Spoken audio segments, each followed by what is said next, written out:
sikoyo na ndenge nzoto mwana epanzanaki colonne vertébrale ya mukongo ya mwana oya se formaki na kati ya libumu ya mama e bloqué matrice ndeko batamboli na hôpital ya ndenge na ndenge solution ezomonana te bakoti na kati ya bascanner ya ndenge na ndenge ezomonana te ndeko Temps de la parole.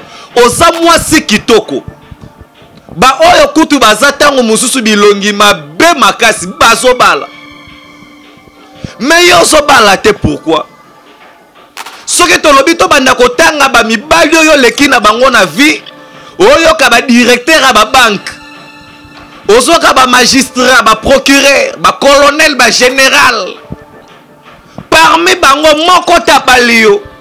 C'est-à-dire qu'il y a quelque chose qui est bloqué. Temps de la parole. Et Dieu, il est la seule personne qui a le pouvoir de bloquer et puis de débloquer. Le diable sait seulement bloquer. Le diable sait seulement détruire. Le diable sait seulement dérober. Mais il ne sait pas comment débloquer quelque chose ou à laquelle il a commencé à fermer. Nde esika oyoyo bandeko oyo bakimaka kokende koluka ba solution ya ba vie na bango na bandako banganga nde place bazali kokutanela siko na ba problème. Temps de la parole. Et puis ça bandeko mususu bandoki ya famille to pe ya quartier basuki kaka te na kokanga yo. Et puis, bakangi yo, bateki yo lisusu. Ma sœur, mon frère, vous devriez prendre conscience de votre vie.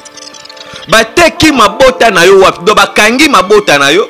Et après, bateki yango. Bakangi mosolo na yo. Et après, bazui bateki yango. C'est ce qui s'est passé dans la vie de Joseph.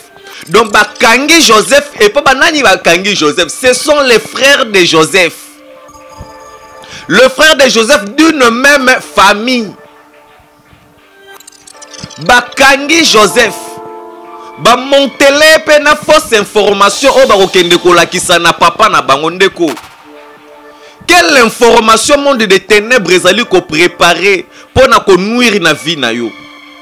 Ndeko ma sœur, mon frère, tu dois comprendre que tu as des combats dans ta vie à laquelle la Bible t'appelle à résister contre le diable et il fuira loin de vous. Temps de la parole. Qui a bloqué ta vie? Bakoki ko bloqué ma bota na vie na yo. Bakoki ko bloqué mbongo na vie na yo. Bakoki ko bloqué épanouissement na musala na yo. Okoko zala batiki yo o voyage kende poto. Okomi na ope na poto. Mais ba bloqué vie na yo ozwaka mukanda te. Yana ba mususu ba bloqué makanisi na ye na monde de ténèbres. C'est-à-dire que bomo na mutuana asimbaka mbongo me avansaka te na ba idée. Yana ba tu mususu ba bloqué na monde de ténèbres, c'est-à-dire que ye na vie na ye akoki kokutana na mwasi ya malamu te. Okolande la vie ya mutu azo biso déception sur déception. Ta vie est bloquée quelque part. Temps de la parole.